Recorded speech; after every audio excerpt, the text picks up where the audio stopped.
এখানে বলছে এই যে বস্তুটার কিছু ইনফরমেশন দেওয়া আছে 12 কেজি ভর টি 8 সেকেন্ড আর নিউটন 50 নিউটন বল প্রয়োগ করা হয়েছিল। এই যে বস্তুটা এই যে গর্তে গিয়ে ফেলা হবে, এই যে এই বস্তুটা থেকে এই যে গর্তের দূরত্ব 3200 মিটার। ঠিক ঠিক ঠিক আছে। এখন আমাদের এইখানে কি হবে দেখো, আমাদের এই যে এফ এটা হচ্ছে ঘর্ষণ বল, ঘর্ষণ বল 2 নিউটন। ঠিক আছে, তাহলে এখানে দেখো আমাদের কার্যকর বল হচ্ছে আর মোট এইখানে বল প্রয়োগ করা হয়েছিল 50 নিউটন আর হচ্ছে ঘর্ষণ বল 2 নিউটন।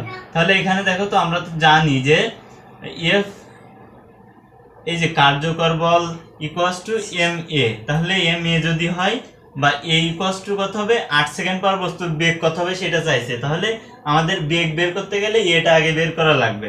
তাহলে এ ইকুয়ালস টু হবে এই যে F minus F by M. তাহলে এখানে এফ মাইনাস এফ কত হবে 50, এখানে এফ দেওয়া আছে কত 50, আর এই যে ঘর্ষণ বল 2 আর এম কত 12 কেজি। ঠিক আছে, তাহলে এখানে যদি আমরা এ বের করি তাহলে আমাদের আসবে এই যে 50 মাইনাস 2 নিউটন বাই 12, তাহলে এখানে আসবে 48 বাই 12, তার মানে এখানে 4 মিটার পার সেকেন্ড। এটা আসবে কি, এটা আমাদের ত্বরণ আসলো, বলছে 8 সেকেন্ড পর বস্তুর বেগ কত হবে। তাহলে 8 সেকেন্ড পর বস্তুর বেগ ভি হবে। তাহলে ইউ কত দেওয়া আছে দেখো তো, V equals to U plus এটি।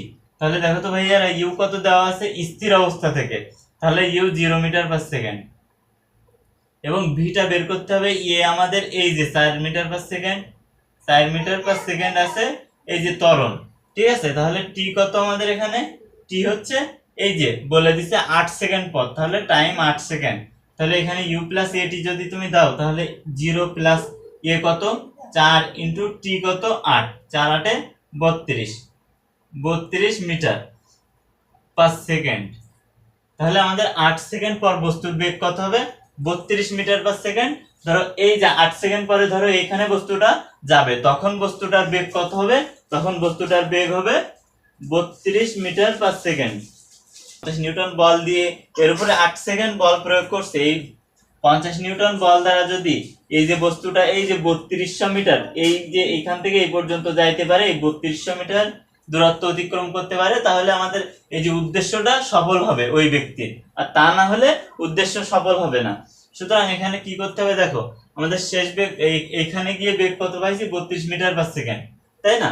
এখন আমাদের ঘ নম্বর করতে গেলে দেখো আমাদের 32 মিটার পার সেকেন্ড এটা বের হলো, তাহলে আমরা বের করব সেকেন্ডে এস সমান সমান কত হবে 8 সেকেন্ডে দূরত্ব বের করব। 8 সেকেন্ডে আমাদের ভি এটা তো বের হয়েছে 8 সেকেন্ড পরে শেষ বেগ, কিন্তু আমাদের বের করতে হবে S1 আর S2। ঠিক আছে, এই একটা হচ্ছে তোমার যে কার্যকর বল আর একটা হচ্ছে ঘর্ষণ বলের। ঠিক আছে, তো S1 কত হবে, S1 হচ্ছে আমাদের হবে ut plus half a t square. তাহলে এখানে u কত, u equals to 0 t 8 second plus half into a 4 into t square, t 8 সেকেন্ডের স্কয়ার। তাহলে এখানে আসবে 2 2 2 দুগুণ 4 হলো 8 এই যে 8 এর স্কয়ার দিছি 8 64 জন্য 4 রে কাটলে 2 থাকবে, আর 64 দিয়ে যদি আমরা 2 রে গুণ করি তাহলে 128 মিটার। তাহলে প্রথমে আমাদের কার্যকর যে কার্যকর যে বলটা, ওই কার্যকর বলে আমাদের S1 কত হবে, S1 মানে অতিক্রান্ত দূরত্ব কত হবে 128 মিটার, 128 মিটার। এখন আমরা আরেকটা দেখব, আরেকটা S2 বের করব। S2 এর ক্ষেত্রে দেখো আমাদের S2 বের করতে হবে, তাই না। তাহলে S2 বের করতে গেলেও আমাদের এই যে ঘর্ষণ বলের ক্ষেত্রে বের করব, তাহলে ঘর্ষণ বলের ক্ষেত্রে আমাদের এ কত হবে ভাইয়েরা, ঘর্ষণ বলের ক্ষেত্রে এখানে দাগ দিয়ে নাও, এ ইকুয়ালস টু হবে হচ্ছে এই F বাই M, তাই তো। আমরা কি জানি এই যে M A equals to F, তাহলে A equals to F by M, তাই না।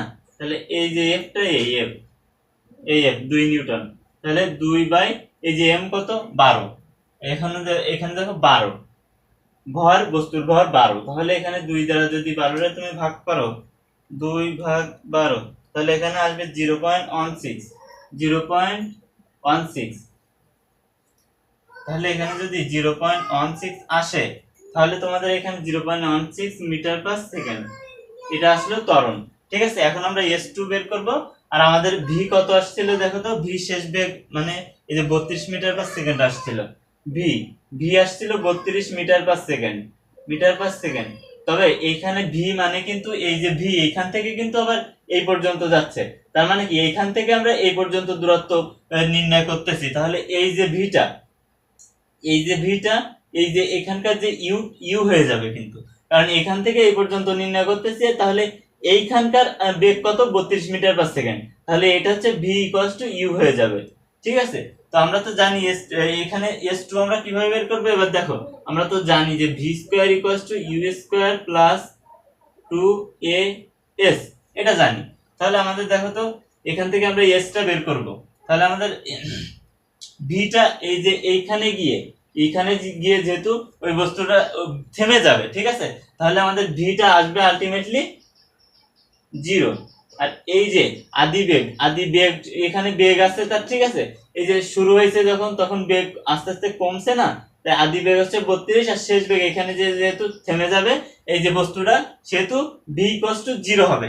এখন এখানে তুমি যদি ক্যালকুলেশন করো তাহলে কি আসবে দেখো তো, বা V V square minus U square equals to 2as, বা এখন এস সমান সমান হবে V square minus U square by 2a, এটা হবে। এখন দেখো আমরা যদি ভি কত, ভি স্কোয়ার কত, ভি স্কোয়ার আমাদের দেখো 0, তাহলে 0, তাহলে এখানে মাইনাস হবে আর এটা মাইনাস হয়ে যাবে, মাইনাস 0.16 মিটার পার সেকেন্ড। এখন এই যে এইগুলোর মান যদি এখানে বসাই, ভি কষ্ট কত, ভি কষ্ট হবে 0, তাহলে আমাদের এখানে আসবে জাস্ট হচ্ছে ইউ স্কয়ার বাই 2a।